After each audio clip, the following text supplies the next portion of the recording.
Hello दोस्तों, आज हम देखेंगे कैमवर्क्स में प्रोग्रामिंग कैसे करते हैं। ओके, 2 एक्सिस में कैसे कैमवर्क्स में प्रोग्रामिंग करते हैं वो आज हम देखने वाले हैं।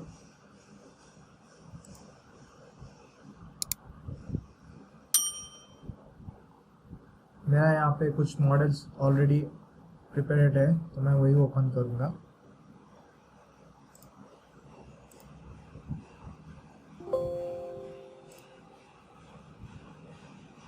ओके, ये मेरा एक मॉडल है जिस पे मुझे प्रोग्रामिंग बनाने के है।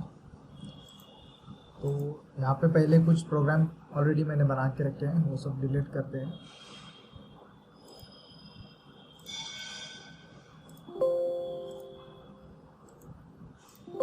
और हम शुरू से प्रोग्रामिंग बनाते हैं। सबसे पहले हम लोग मशीन डिफाइन करेंगे। तो यहाँ पे एडिट डेफिनेशन पे चले जाने के बाद यहाँ पे मशीन है मिल मैट्रिक, यहाँ पे सिलेक्शन करेंगे। और टूल ग्रिप है तो टूल ग्रिप, यहाँ पे पोस्ट प्रोसेसर जिसको आपका कंट्रोलर है उस हिसाब से पोस्ट प्रोसेसर आउटपुट देना चाहिए। मेरे मशीन का फानुक है तो मैं फानुक इसमें बेसिक फानुक सिलेक्ट करता हूँ, OM वाला सिलेक्ट और ओके। उसके बाद होता है स्टॉक डिफाइन करना।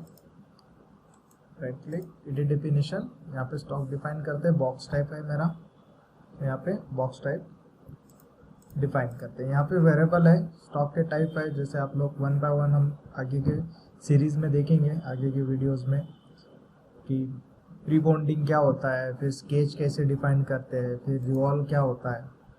ठीक है, तो अभी तो फिलहाल हम बॉन्डिंग बॉक्स लेंगे और यहाँ पे ओके करेंगे। ठीक है, तो उसके बाद आएगा अपना कोऑर्डिनेट सिस्टम 0 करेंगे। कोऑर्डिनेट सिस्टम को राइट क्लिक करके एडिट डेफिनेशन, और एडिट डेफिनेशन में यहाँ पे कोऑर्डिनेट, जैसे मुझे बॉटम में है तो मुझे टॉप पे चाहिए तो मैं बॉक्स बॉन्डिंग बॉक्स वर्टेक्स करता हूँ और वो टॉप में आ जाता है। जैसे मुझे एक कॉर्नर को चाहिए तो मैं यहाँ के पॉइंट को सिलेक्ट करूँगा। ठीक है, और इसमें भी बहुत से अलग अलग टाइप्स है, कैसे हम लोग उसको भी डिफाइन करेंगे वो भी हम लोग इसके ऊपर एक अलग से 2-3 मिनट्स का वीडियो रहेगा, वो भी बना देंगे। ठीक है, ओके। तो अभी मेरा है कि Z जो है मेरा वो किस डायरेक्शन से आएगा वो डिफाइन करना चाहिए। इसका मतलब होता है कि सेटअप जनरेट करना होता है। ठीक है, तो मेरा जो सेटअप है तो ये रहेगा मेरा टॉप सेटअप, ये तो मैं इसको डिफाइन करता हूँ।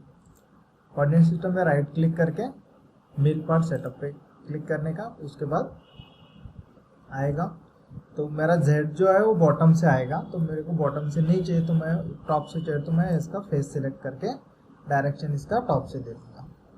ठीक है, और ओके कर देते हैं। उसके बाद आएगा हमको फीचर्स रिकॉग्नाइज करना है, जैसे कि ये पॉकेट रहेगा, होल रहेगा, बॉस रहेगा, स्लॉट रहेगा, उस हिसाब से। तो सबसे पहले हम लोग और एक सेटिंग रहता है इसका मशीन का XY ओरिजिन सेट करने का। तो हम लोग यहाँ से इसका मेन पार्ट सेटअप, ये होता है कैमवर्क्स फीचर्स ट्री जो CW दिख रहा है,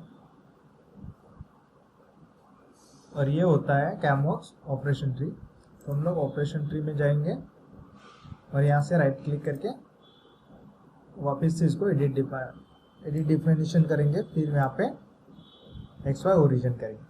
जैसे आपके मान के चलिए कि आपके पार्ट का तो हो गया, लेकिन मुझे एक पर्टिकुलर स्टॉक को भी करना है, तो यहाँ से हम लोग स्टॉक को भी कर सकते हैं। जैसे इसका सेंटर चाहिए मेरे को, सेंटर पार्ट जो भी स्टॉक रहेगा उस स्टॉक के हिसाब से हम लोग यहाँ पे सेंटर डिफाइन करेंगे। ठीक है, फिर अगर एक्सिस को घुमाना है तो यहाँ पे एंगल डाल के घुमा सकते हैं। ये 1 बाय 1 हम लोग आगे की सीरीज में देख लेंगे। ठीक है, तो यहाँ पे मेरा मशीन का ओरिजिन सेट हो गया।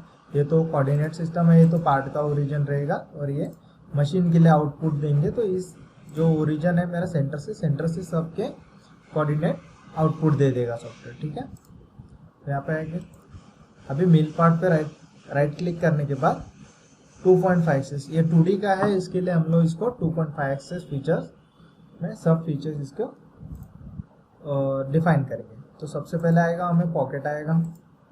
ठीक है, उससे पहले अगर आपको फेस चाहिए तो फेस आ सकता है। ठीक है, तो सबसे पहले अभी मेरा तो प्री मशीनिंग हो के आया है, थिकनेस, टोटल लेंथ और विड्थ हो के आया है, तो मैं उसको फेस का फीचर्स नहीं देने वाला, सीधा मैं पॉकेट का दे दूँ। ठीक है, पॉकेट। तो पॉकेट में आता है, ये मान के चलिए मेरा ये पॉकेट है, जैसे मैं रिकॉग्नाइज किया इसको फेस को, तो उसने ऑटोमेटिक आउटर लूप पे लेके, सॉफ्टवेयर के इंटेलिजेंस ने आउटर लूप पे लेके पूरा जो भी उसका साइज है उसके हिसाब से उसने सिलेक्ट करके लिया है। ठीक है, उसके बाद मैं एंड कंडीशन देता हूँ। यहाँ पे एंड कंडीशन ये होता है कि इसका डेप्थ दिया जाता है। ठीक है, तो इसका डेप्थ अभी उसने बाय डिफॉल्ट 10 mm लिया। अगर मेरे को ये फेस तक चाहिए तो मैं इसका फेस को सिलेक्ट करूँगा तो अप टू फेस तक आ जाएगा, और अगर स्टॉक तक रहेगा तो स्टॉक तक भी आ जाएगा। ठीक है दोस्तों, तो इसके बाद मुझे आइलैंड भी देना है, तो इसको मैं आइलैंड दे दूंगा। जैसे कि इसमें आइलैंड आएगा मेरा ये पूरा जो सेटअप है, तो ये मेरा आइलैंड बोल के आएगा। ठीक है, तो मैं जैसे इसको ऑटो डिटेक्ट करूंगा तो ऑटोमेटिकली डिटेक्ट कर लेगा ये जो आइलैंड है। उसके बाद ये सेकेंड वाला है और ये थर्ड वाला है, यहाँ पे देख सकते हैं आप। और अगर मुझे मैन्युअली सिलेक्ट करना है तो मैं उसके क्लियर करके यहाँ के एज को सिलेक्ट करूँगा तो वो ऑटोमेटिक डिटेक्ट कर लेगा। ठीक है, जैसे यहाँ पे उसने 0, 1 और 2 यहाँ पे सिलेक्ट कर दिया। उसके बाद मैं ओके करूँगा। यहाँ पे ओके करने के बाद हमारा पॉकेट जो है वो एज ए फीचर्स हो गया है कि हमारा फीचर्स है वो पॉकेट है। जैसे हम लोग पॉकेट मशीनिंग करने का रहेगा तो उस हिसाब से हम लोग सॉफ्टवेयर की लैंग्वेज में उसको फीचर्स कहा जाता है। तो राइट क्लिक करके मैं इसको 2.5 एक्सिस मिल ऑपरेशन करूँगा। तो इसको 2.5 एक्सिस मिल ऑपरेशन करने के बाद यहाँ पे दो ऑप्शन आता है, ये तो रफ मिल और दूसरा आता है काउंटर मिल। काउंटर मिल का मतलब होता है फिनिशिंग के लिए यूज करते हैं। ठीक है, तो हम लोग यहाँ पे रफ मिल क्रिएट करेंगे। रफ मिल में यहाँ पे हमको यहाँ पे टूल सिलेक्ट करना पड़ता है। जैसे कि यहाँ पे अभी मेरा तो टूल नहीं है, जो अवेलेबल मुझे चाहिए वो नहीं है, तो मैं यहाँ से ऐड न्यू करके यहाँ से मैं टूल सिलेक्ट करके ओके कर दूँगा। ठीक है, तो अभी मेरा जो है वो मैं 16 mm का फ्लैट एंड मिल यूज़ करने वाला, तो मेरा यहाँ पे अवेलेबल है 16 mm का फ्लैट एंड मिल, तो मैं यहाँ से इसको पिकअप करके ओके कर लूँगा। ठीक है, तो जैसे ही ओके करूँगा तो एक पैरामीटर का ऑपरेशन पैरामीटर की विंडो ओपन हो जाएगी। तो यहाँ पे सब पैरामीटर फिल करना होता है। ठीक है, मैं 1 by 1 आपको फिल करके देता हूँ। ओके, तो यहाँ पे सबसे पहले टूल डायमीटर आया, ये तो हमने सिलेक्ट किया है, उस हिसाब से आएगा।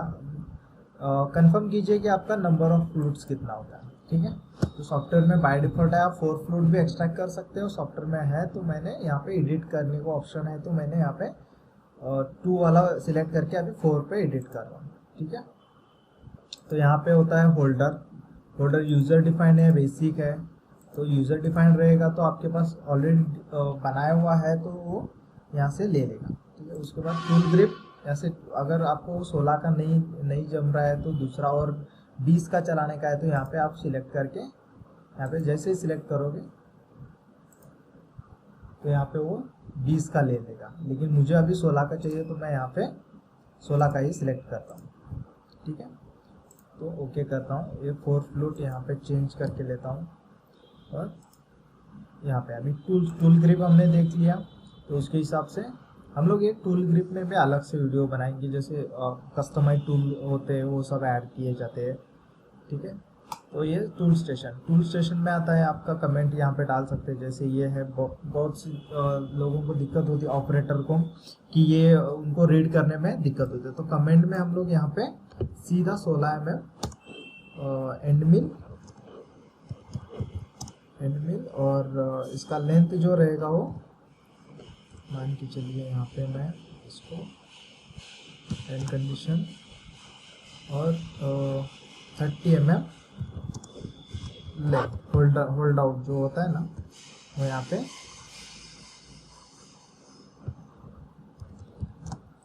लेंथ से डाल देता हूँ। ठीक है, ये तो हमारा टूल नंबर यहाँ पे हम लोग 16 नंबर का 16, मैं तो ज़्यादातर 16 नंबर का 16 भी यूज़ करता हूँ, तो 16 ही डालता हूँ।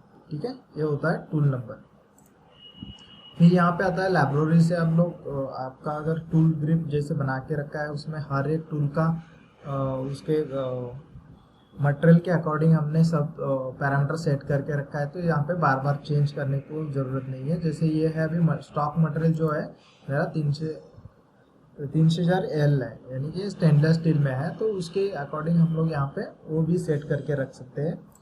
तो अभी मैं मैन्युअली चेंज करना चाहता हूँ क्योंकि मेरा वो 304 एल नहीं है, तो नॉर्मली MS है, तो यहाँ पे मैं ये सेट करूँगा। तो यहाँ पे आप SMM के बिहाफ पे आप यहाँ पे स्पिंडल स्पीड रेट डाल सकते हैं। जैसे अगर आपको SMM नहीं पता है तो आप मैन्युअली में यहाँ पे डाल सकते हैं, ठीक है। तो यहाँ पे मैं अगर 1200 डालता हूँ और यहाँ पे फीड रेट जो है मेरा 1800 डालता हूँ, ठीक है। और Z जो है वो यहाँ पे ज़्यादातर वो परसेंटेज में लेता है, तो अगर मुझे परसेंटेज में नहीं चाहिए, मुझे वैल्यूज़ में चाहिए, तो मैं यहाँ पे ऐसे वैल्यूज़ में भी इनपुट कर सकता हूँ। जैसे अभी ये डायरेक्ट एंट्री करेगा तो मैं 200 का ही रखता हूँ उसको, ठीक है। तो बाकी है यहाँ पे शार्प कॉर्नर्स में इनेबल कर सकते हैं आप लोग, और आर्क फीड में भी कम ज़्यादा कर सकते हैं। जैसे आर्क डिटेक्ट करेगा वो फीड रेट कम करेगा, ठीक है। उसके बाद आते हैं रफिंग में। रफिंग में आपको टाइप्स है, जैसे कि ये पॉकेट इन, पॉकेट आउट, ये और एक पॉकेट का ले लेंगे, उसमें दिखा देंगे। अभी तो फिलहाल पॉकेट आउट ही रखेंगे। तो यहाँ पे क्लीन पास होता है। क्लीन पास ये होता है कि आपका एक पास जाने के बाद दोबारा एक पास लेता है। जैसे रफिंग में अगर एक पास में थोड़ा सा लोड आता है, फिर वहाँ पे थोड़ा सा मटेरियल छूट जाता है हल्का सा, तो वहाँ पे वो 2 बार पास जाने के बाद क्लियर कर देता है, इसके लिए क्लीन पास रहता है। लेकिन उसकी कोई ज़्यादातर ज़रूरत नहीं रहती है, तो मैं इसको ज़्यादातर ऑफ ही रखता हूँ, ठीक है। तो स्टे डेप्थ तो रहेगा ही। आइलैंड टॉप पे मशीनिंग चाहिए और नहीं चाहिए तो वो आपके ऊपर डिपेंड करता है। मैं तो आइलैंड टॉप पे मशीनिंग नहीं करता हूँ, तो कभी कभी टिक कर लेता हूँ, तो कभी कभी नहीं करता हूँ, ठीक है। तो मैं इसको अनटिक करता हूँ। जैसे भी आप किसी भी आप यहाँ पे कमांड पे क्लिक करोगे तो एक विंडो यहाँ पे शो करेगा कि उसका मीनिंग क्या होता है। जैसे ये अलाउंस पे आने के बाद यहाँ पे पता चलेगा कि ये अलाउंस रखने को बोल रहा है। स्टेप ओवर क्या होता है ये भी वो दिखा रहा है। और यहाँ पे डेप्थ ऑफ कट आता है, डेप्थ पैरामीटर पे डेप्थ ऑफ कट आता है। जैसे हम लोग यहाँ पे डेप्थ ऑफ कट पे ये परसेंटेज में रहता है। जैसे मैंने 16 mm का तो कटर यूज़ किया है, तो यहाँ पे 50% उसका डेप्थ ऑफ कट अमाउंट ले रहा है। तो यहाँ पे 2 का कट अमाउंट रहते हैं, एक तो फर्स्ट कट रहता है और एक मैक्स कट रहता है। फर्स्ट कट इसके लिए रहता है, मान के चलिए आपका 70 mm डेप्थ करना है और 40 mm डेप्थ हो गया, बीच में पावर कट हो गया, तो पावर कट होने के बाद आप वापस से रन करोगे तो आपका पूरा टाइमिंग उसी में चला जाएगा। इसके लिए आप प्रोग्राम चेंज करके ले सकते हो। यहाँ पे फर्स्ट डेप्थ आप 39 डाल सकते हो और डायरेक्ट आप नया फ्रेश प्रोग्राम रन कर सकते हो। तो इसके लिए है, तो मैं अभी स्टार्ट तो कर रहा हूँ, तो इसका डेप्थ ऑफ कट 0.5 या 1 mm देता हूँ। तो यहाँ पे 0.5 देता हूँ, ठीक है। और एक क्लाइम और कन्वेंशनल रहता है, जैसे कि आपको क्लॉकवाइज घुमाने का है या काउंटर क्लॉकवाइज घुमाने का है कटर, तो इसके ऊपर वो कट मेथड होती है। और ये डेप्थ पैरामीटर रहता है। तो यहाँ पे आते हैं एनसी में रैपिड प्लेन डिफाइन करना होता है। जैसे कि कभी कभी रैपिड प्लेन हमारा जो है क्लैम के ऊपर डिपेंड होता है। जैसे कि हमने साइड क्लैम किए हुए बड़ा प्लेट है, तो 25 से 50 mm 80 mm तक हमको देना होता है, तो यहाँ पे हम लोग दे सकते हैं। और क्लियरेंस प्लेन है, वो भी डिफाइन करना होता है यहाँ पे। अगर बीच में ये जैसे आइलैंड है मेरा, मान के चलिए मेरा इस साइड को मशीनिंग हो रहा है, तो यहाँ से उठ के मेरे को यहाँ पे जाना है, तो इसका फेस है, फेस से 2.5 mm ऊपर आके फिर यहाँ पे मूव हो जाएगा। तो यहाँ पे वो क्लियरेंस प्लेन का ज़्यादा इम्पोर्टेंस रहता है, ठीक है। और कंपेंसेशन अगर आपको ऑन चाहिए ऑफ चाहिए, यहाँ पे आप यूज करें।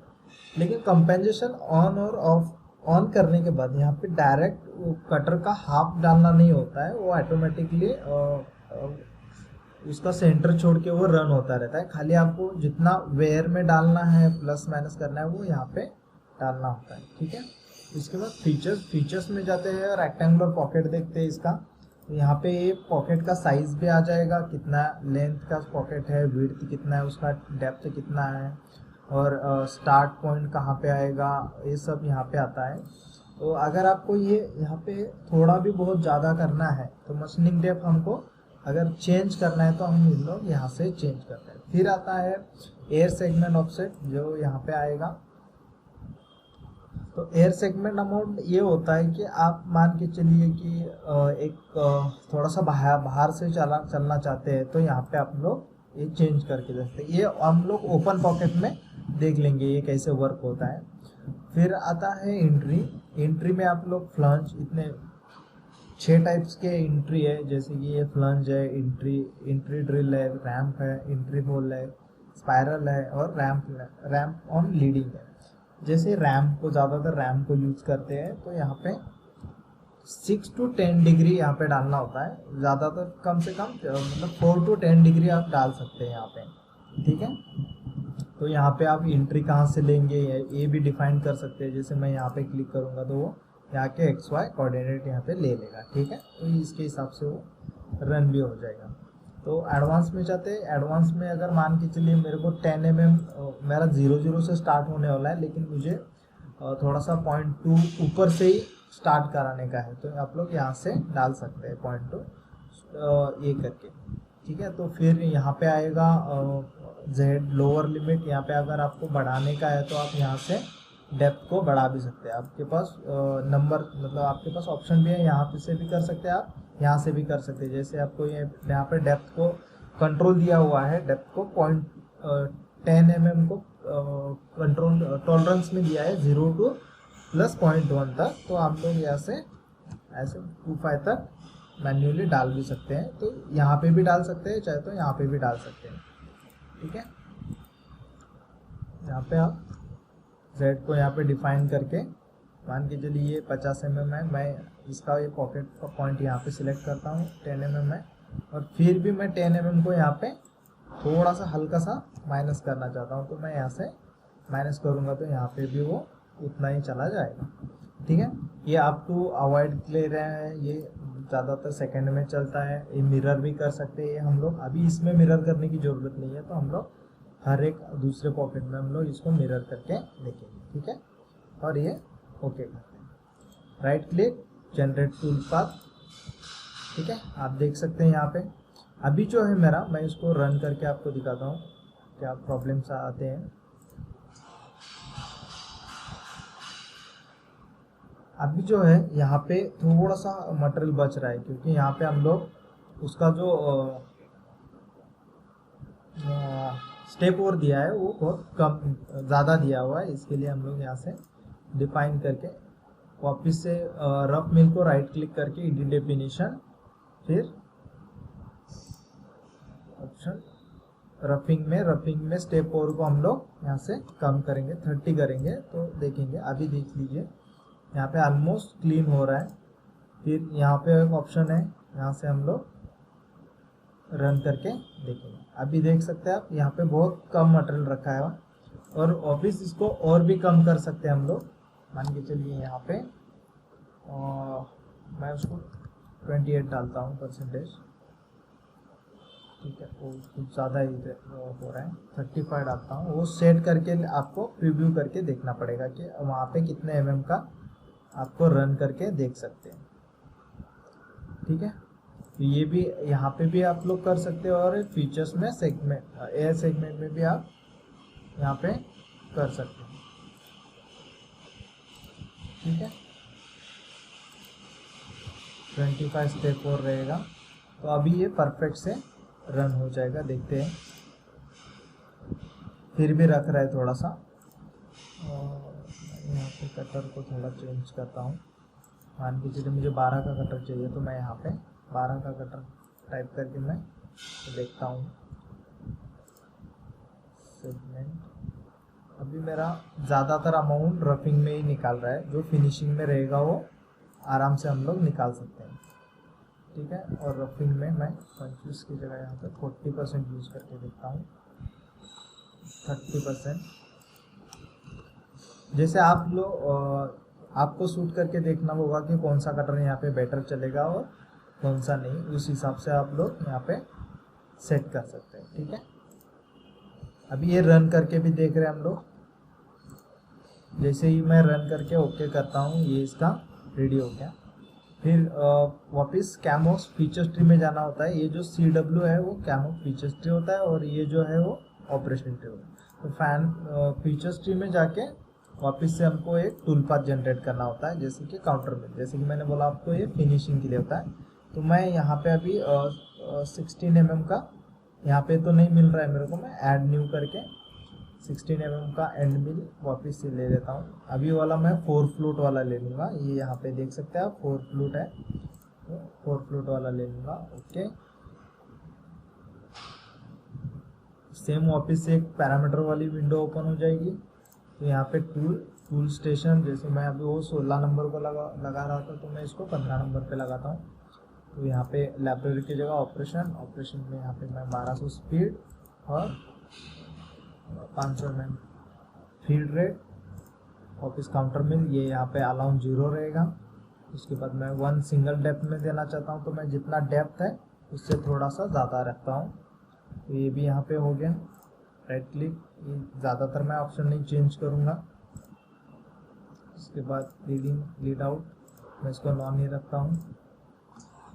फिर इसको ओके, आप देख सकते हैं फिनिशिंग खाली आइलैंड को फिनिशिंग कर रहा है और वॉल को फिनिश कर रहा है, फ्लोर को नहीं फिनिश कर रहा है। तो मुझे फ्लोर को भी, मतलब जो डेप्थ का फेस रहेगा उसको फेस को भी फिनिश चाहिए। तो मैं काउंटर मिल में जाके बॉटम फिनिश को टिक करूंगा और सेटिंग में जाके खाली बॉटम फर्स्ट की जगह मैं लास्ट में कर दूंगा इसको। ठीक है, तो पहले मेरा जो फ्लोर रहेगा वो फिनिश हो जाएगा, उसके बाद साइड वॉल फिनिश हो जाएगा। ठीक है, तो अब आप देख सकते हैं यहाँ पे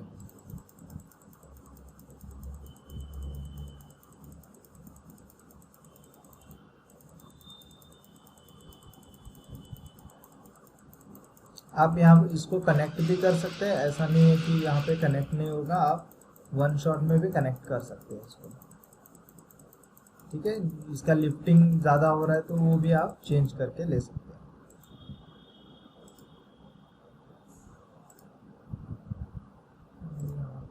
बॉटम फिनिश करता हूँ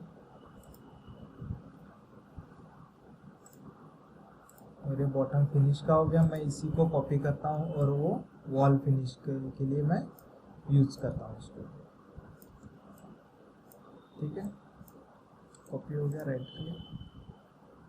क्लिक, डेफिनेशन, और मैं इसका बॉटम फिनिश हटा देता हूँ, तो खाली वो वॉल फिनिश करेगा। राइट क्लिक और वॉल फिनिश, जो बचा रहेगा वो कंडीशन। राइट, ठीक है, तो हम लोग बाकी का भी एक 1 बाय 1 ऑप्शन सिलेक्ट करेंगे।